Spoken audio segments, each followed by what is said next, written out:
This is the Tapped In Podcast, the podcast for beverage distributors that want to empower their sales team to drive business results.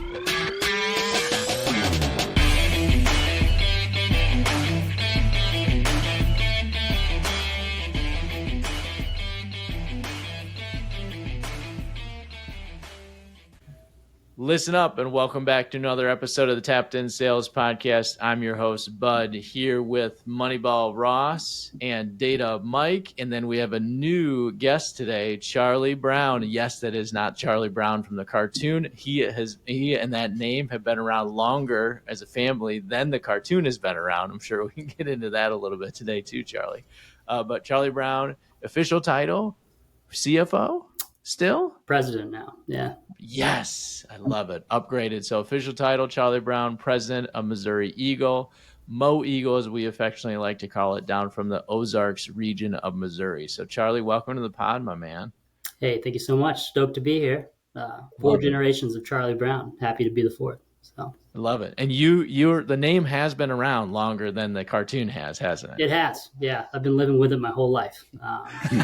But, I love it. Nobody forgets my name. So Nobody does. Not one bit. Well, Charlie, thanks for joining us today. We're going to get into a bunch of different topics, but let's start with this. Tell the listeners a little bit about Mo Eagle, the business, where you're located at, what you sell, all that good stuff. Yeah. So Missouri Eagle, we're an Anheuser-Busch wholesaler in Southwest Missouri, servicing about 18 counties. I'm the fourth generation, like I said, family business. My great-grandfather started it in 1933 after Prohibition. We've made a couple acquisitions over the course of our lifetime and are where we are today.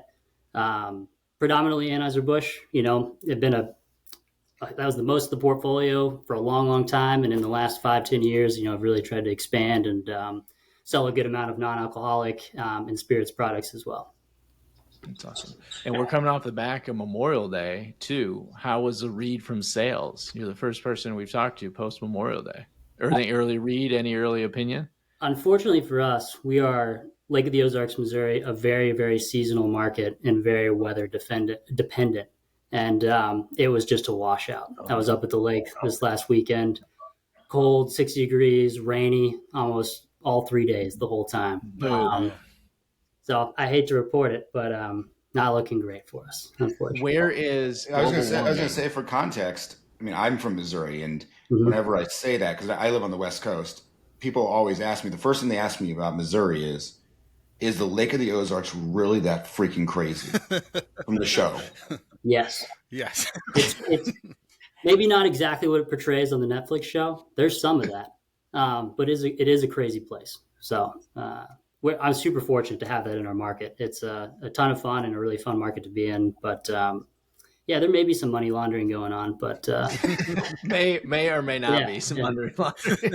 I love we're aligned on our answer. I always say yes, but more. Yeah, it's an interesting place. We'll just say that. Well, the other thing about Missouri is it's the only state that still has an argument over. Well, half the people pronounce it Missouri, and half the people pronounce it Missouri as well. Hold on. There might be another hold on. Little bit of a debate about this as well, too, Charlie.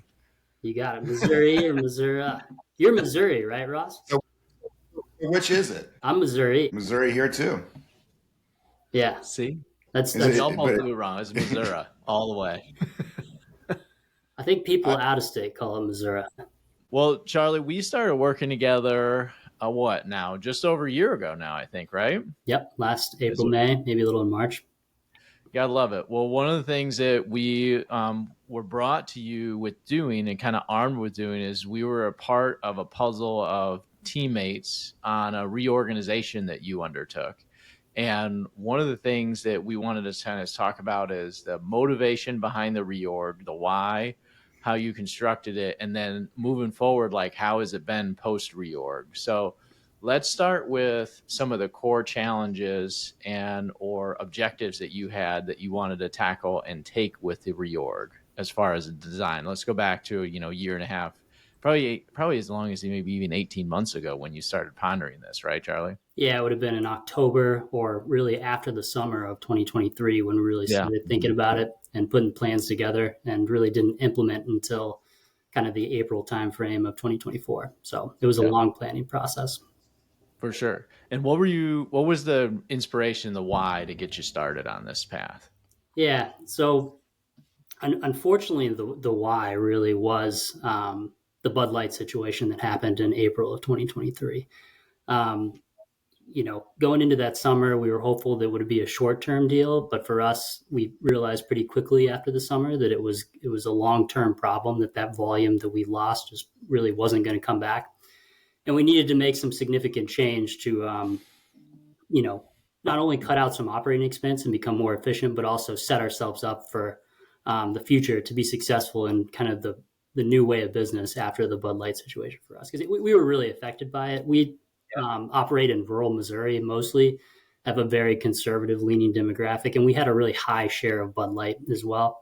So it was a big hit for us when that happened. You had like the quadruple threat. You had the high seasonal curve where it was most impacted during your biggest season, huge share specifically around Bud Light, close to St. Louis, everybody in the St. Louis market. I mean, it's just challenges like surrounded you overall. Totally. Yingling came into the state that year. Marijuana went legal in the state that year. I mean, we just had it all kind of happen to us. And anyways, the motivation was both to, become more efficient and reduce some operating expense, but also shift our focus to a real gross profit mindset, leaning into that total beverage company mentality and setting ourselves up for future growth in the long term. So one of the big questions that when we see people considering doing a reorg is, should I do it all at once? Should I change this or change that? Do I need to trim the way we service? Do I need to trim the number of people? Is it an operational reorg around trucks and delivery? Is it a sales reorg? Is it a mix of both? And should I do it in phases, 1, 2, 3, 4, or should I just, do it all at once? Any kind of opinions or insights around that with the team? Yeah, so the strategy that we took was the all at once strategy. Mm-hmm. And we were back and forth on that for sure. I think it was the right decision, and I'm happy that we did it. I know there's some people that would much rather do piece by piece. But to give you a little bit of background, what the project kind of entailed was everything that you mentioned for us. We did a service level change, on the delivery side of things, and kind of reorged how we go to market on the operational side. We had, unfortunately, headcount reductions to go along with this. Complete change of positions across the company, whether it's kind of our back office sales planning individuals, but also within the sales organization, different types of sales reps servicing different types of accounts, kind of less mid-level managers, and reduced the amount of, levels of managers from myself down to the street. We changed the compensation plan at the sales rep level and heavily leaned into things like VXP on the on kind of how we're incentivizing our team. It was a really, really big level of change, and we kind of undertook it all at once. But the plus side is now we're through all the change, which is difficult on any level, and we're able to focus on the future and get back to what we do best. When you first question, real quick, when you first started floating that out there, right? Obviously, internally in your own mind, you've kind of been shaping it and going through it. But when you first floated it out to the team, like what was kind of the internal team's feedback? Was it cautiously optimistic, full on panic? I'm sure there was some transparency of why you were doing that, but the general feedback was the team on board of like, yeah, you're right, we really need to make these changes for the health of the company, or was it full on panic? It was a little bit of both, but most of it was the first option you outlined there. I mean, we really tried to focus on explaining the why and really paint the picture of like, look, this is how we're going to be successful in the future, and if we want to continue to be successful, we need to make these changes. And we may be able to make them over, a 5-10 year period, but we also can make these changes in a short period of time, be successful, and hopefully be better off in the long run. So we had different levels of communication that we kind of rolled it out to, starting from the top down, and really put a lot of time and effort into, explaining to our top level managers and then mid-level managers on why we're doing this. And I think that helped out a lot as we then rolled it out to the wider organization, that they had the support and guidance from their superiors that were bought in and saw the future vision. The service level one's an interesting question for me. When you engage in a service level change, were you concerned about what your competitor was going to do? Did they follow? Did they not follow? I mean, often I hear people are scared to make a service level adjustment because they're worried about the customer retaliating against them. If anything, as you look around the country, I suspect that the tendency is that we're still, as a group, over servicing. And I think that that's worthy of looking at it. I think we're afraid to right size it. I think that's the right word. Right size service and look at the reality that we may be over servicing. So I don't know if that's necessarily a bad thing. I think that if anything, I think we lean towards over service. The other question I have kind of go around it too is, as we look at individual days, were there hard conversations around delivery days, blind rights, that coveted Tuesday, Friday delivery? So how was that all juggled? Yeah, we really tried to focus on spreading out our deliveries over the 5 days a week, which we hadn't done in the past. And similar to how we did with the changes, we kind of just took a hard line with some of our retailers and said, look, this is the time that we're in the area and we're going to deliver on these days. And we did have pushback for sure from retailers. And, it didn't help that it was coming off the same time as the Bud Light situation where a lot of them were upset about that too. So that was probably the most challenging bit from the whole project was dealing with the retailers on the service level. But like you said, in our mind, we were really just right sizing our service, and we were still over servicing the accounts that need to be over serviced, and doing what we can with the smaller accounts. But it was something that needed to happen for a long time, and we've just been over servicing all of our accounts in our territory for a long time. My favorite. Go ahead, Russ. I was going to say, where you ended up, do you feel like we're pretty level in terms of volumetrically across the delivery days and also from a stop count perspective? I mean, do you feel like you landed in a good spot, or did you have to horse trade more than you wanted to?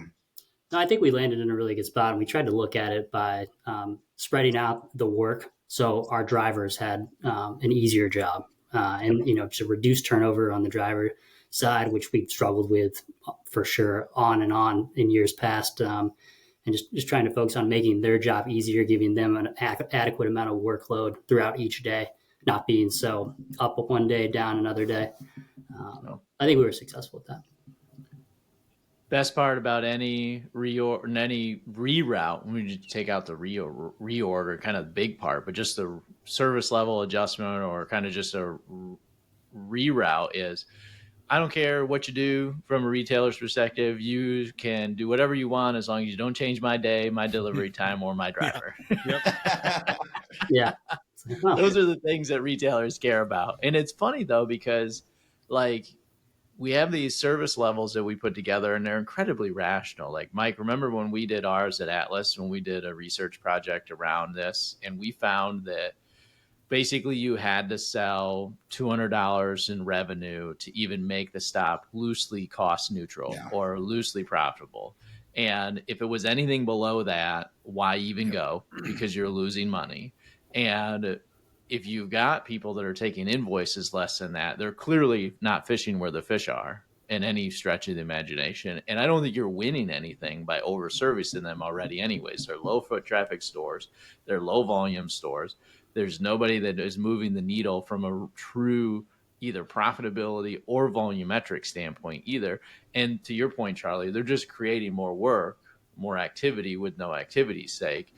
And, that's just from the driver's perspective, let alone when we get into the sales side of the organization as well, too. So, and the other fun thing about doing that, if you're thinking about doing a reroute or a reorg around this too, you probably have 25 or 30% of your customers that really aren't going to be impacted by this. And those are your largest customers. It's the smaller, longer tail of 80% to 70% that will be impacted, that are incrementally much smaller. And Mikey, what was it? It was like 25% of our deliveries were around or less than the $200 mark. And like half of them came from like 10 customers or 15 customers. Like it was all centered around just a handful of customers that were chronically under ordering, chronically undersized, and chronically over servicing with no benefit. Yeah.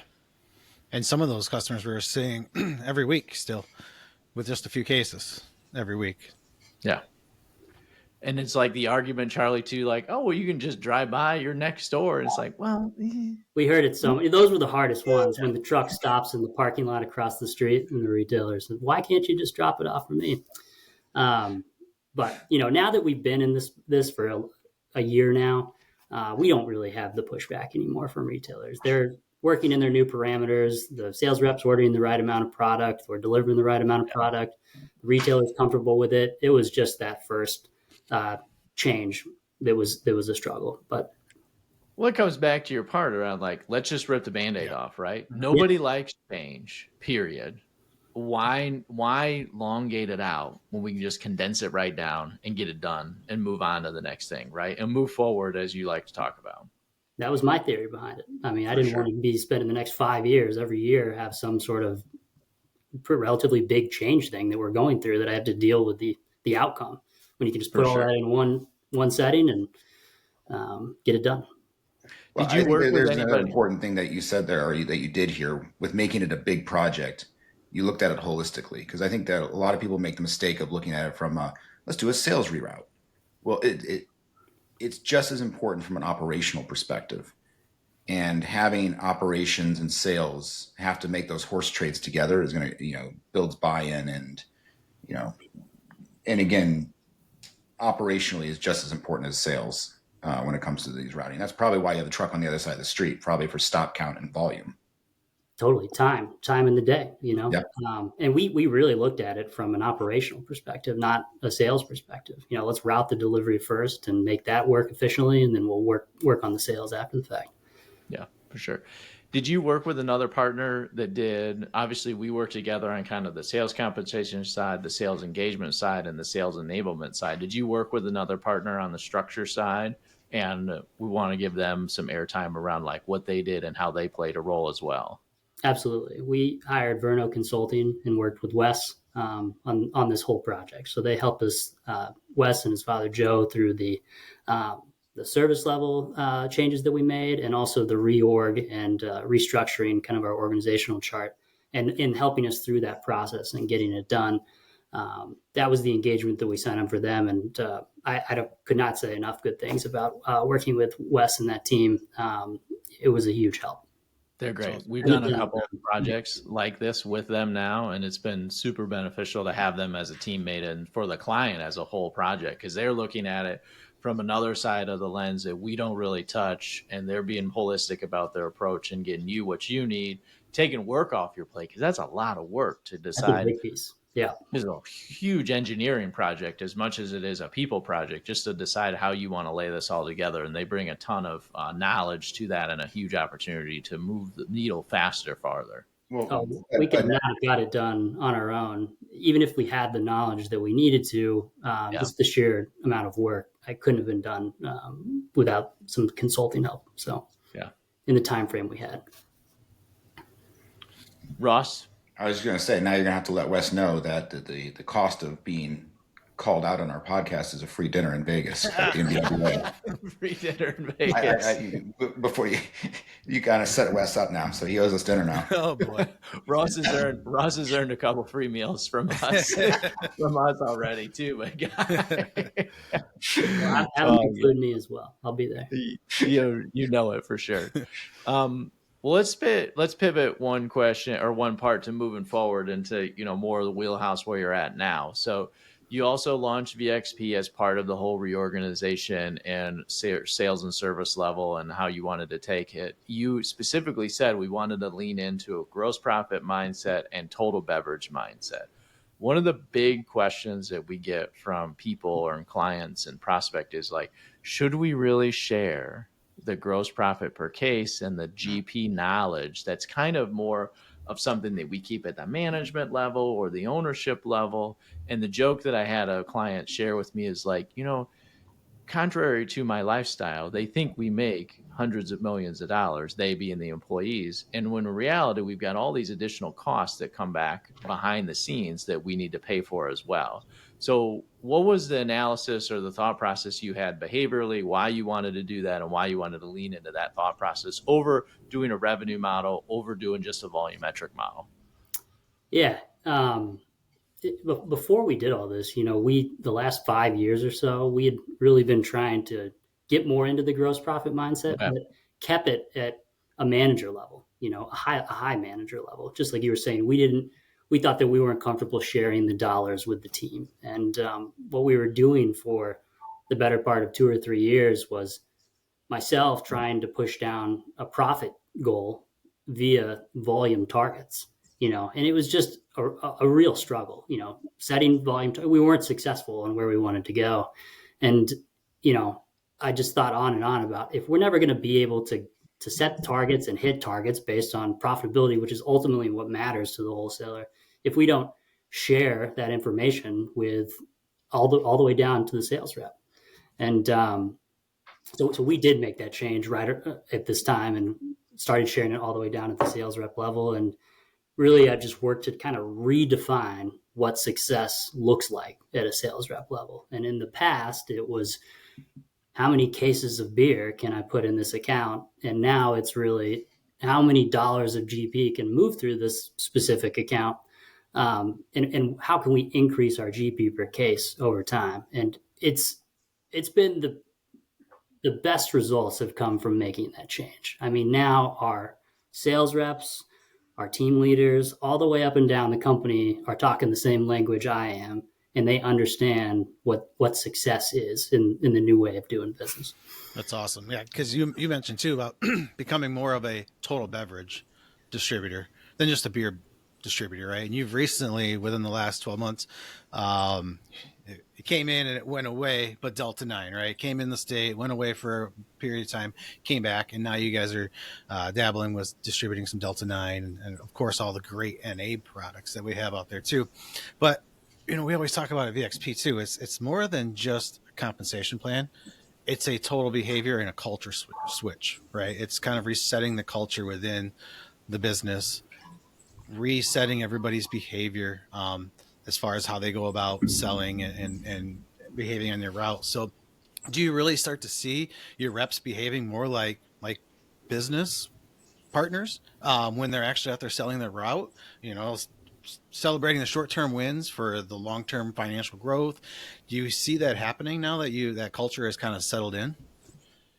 Yeah, we do. And it's not just the total beverage thing that we have all our reps focusing not only on just traditional light lager beer, but also, NA and spirits and other products. But it's also like within our Anheuser-Busch portfolio. Mm-hmm. We see great success this year with products like Michelob Ultra, Cutwater, and Neutral, which are all very much higher GP per case items. When in the past, our employees that have been around for a long time would just focus on brands like Bud Light and Budweiser more because they are more accustomed to selling those brands over the course of time. And you got to love that because it's not just focusing on volume, it's volume times profit and how the two are working together as well.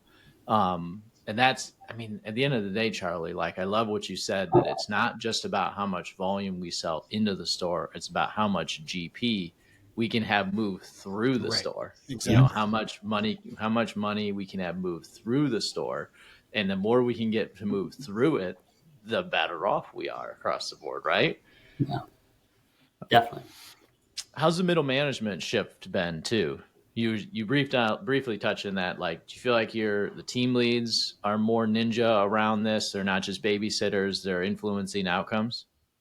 Yeah, I think so. We did have a little bit of turnover at that level, and kind of throughout the organization through all of this that just couldn't get with the change. They wanted to do something different, didn't like the change, which has led to some individuals step up and get an opportunity that they may not have had in the past. And the ones that have stepped up and taken those promotions are the ones that have really bought into the whole gross profit mindset. And they're doing a great job on, trying to instill that in the sales reps that work underneath them, and understand the like long-term vision and why we're doing the stuff. And they've really been a big help on helping the buy-in across the whole sales team. Yeah, I love that. Yeah, I love. I mean, there's like all row in the same direction, right? Mm-hmm. We're all doing the same thing in the same way. I finally feel like we are, and it, Okay. the years leading up to this change, start say 2019, 2020, when we really started focusing on this at my level and then at the manager level. I finally feel like everybody all the way down to the sales rep is rowing the boat in the same direction, which is something I've been working towards for a long time. But didn't feel like we could get there until we started doing things like sharing the dollars and getting VXP implemented and getting through this reorg and getting our positions in the right spot. So What's the building blocks? You came back. It's like, why are we doing this from the start? Like really elegant conversations with the team around, we have to do this to be competitive and be sustainable. We have to share this information with you so you understand what the results are and you understand what we're looking for and how we as a company actually do generate profits and generate money and capital. And when everybody understands more, knowledge is power. Mm-hmm. And that becomes a self-fulfilling prophecy that just kind of re-evolves itself every single day when you're out with a team and the reps. All right. So I want to double click on something you said, Charlie, that was interesting to me, which was around the profitability increase for AB Anheuser-Busch. I think that, there's generally sometimes a fear around that it's going to a change in the profit or a focus on paying around profitability is going to cannibalize lower margin products and, maybe negatively impact certain suppliers. So maybe speak to that a little bit if you can. Yeah. We're Anheuser-Busch wholesalers. So for us, it's predominantly Anheuser-Busch is our biggest supplier by far. I think the change actually helps their strategy overall. It definitely doesn't cannibalize our lower margin products, and it just really fits well with the Anheuser-Busch strategy that they have going forward. And theirs is predominantly around their mega brands and pushing brands that are actually more profitable for the wholesaler, like Michelob Ultra, Neutral, and Cutwater, and even Busch Light, because again, it's about the volume times profit, like you guys talk about. We sell a lot of Busch Light. It's our number one brand by volume. And it's, up there in the top three from a total GP dollars because we do so much volume, even though we make significantly less than we do on something like Michelob Ultra. So I think the strategy that we've had and the change that we've made has just made us be more successful with our big supplier Anheuser-Busch portfolio. Yeah. At the end of the day, we talk about unique incremental profitability per case, but we really are driving raw dollars to the bottom line. And if those tonnage of dollars come from a family like a Miller High Life or a Busch Light, because you just sell so much of that product, that's where they should come from. Mm-hmm. And if we can move the needle incrementally on those higher profitable items, that's what we're trying to do piece by piece by piece. But it isn't like, let's pivot away from all these 30 packs and only focus on Cutwater or only focus on Neutral. Yeah. It's we got to manage and maintain our 30 pack business or our Bud Ice business because there's just so much volume times profit in that category. And we got to find ways to elegantly grow Neutral and Cutwater and all the other RTDs or that higher end or the Delta 9 stuff that we have coming into the market too. Absolutely. We just want to make the most money that we can for each store. So whether that means a big Busch Light display on the floor and a small rack of Cutwater and, some other NAs in the energy drink space in the cooler, that's how we want each sales rep to be thinking about. Get through our execution goals that we have with our suppliers, but then also just try to think about, okay, of the space we have in the store, how do we think about rate of sale, GP per case, and just try to make the most money that we can from a profit standpoint with each and every store. That's why you're getting the results. Couldn't said it better than that. Yeah, I love it. That's why, and that's why you're getting the results you're getting. You're breeding this culture down through the organization, using technology to drive it, but you're pushing that tech. You talked about it early. Like we were trying to do this culturally from the management, and we just hadn't found a good way to make the jump, to hit the third rail and make the jump to the team. And that's where the technology comes into play. But the culture is right from the top to push down from the organization from the top to the bottom. Mm-hmm. Absolutely. Any advice you'd have for other leaders out there thinking about making these moves that you've made already, or struggling with the things that you've been struggling with up to this point, and where you feel like everybody's now rowing the boat the same direction? Yeah, I think we just sit down and look at, where you want to be as a company, especially in the long term, 5, 10 years. What do you see success look like in your business? And what do you need to make changes on today to set yourself up for that success in the future? And then just go ahead and do it. A lot of times we were kicking around changes and thinking about, oh, we'll get this done in 6 months or after the summer happens. And like I said, it's worked out really, really well for us to just put that future plan together and get through the difficult changes all in one swoop, and now really get back to what we do best, and selling beer, selling product in our territory, and focusing on the future, executing in the market, which our team has always been great on. They can get back to doing that just with a slightly different mindset. And also, reach out and get help and utilize, whether it's technology or consulting or your wholesaler peers out there. That was super helpful to me, even reaching out to other wholesalers and see what they've been through and how they've done. And like I said, utilizing Verno Consulting and partnering with technology platforms like you all with VXP. You can't do it all by yourself. So if you want to see the results, you have to be willing to spend some money up front and get the return on the back end. So, get some help and just do it. Make the changes that you're wanting to make and set yourself up for success in the long term. Love it. Good advice. Solid advice.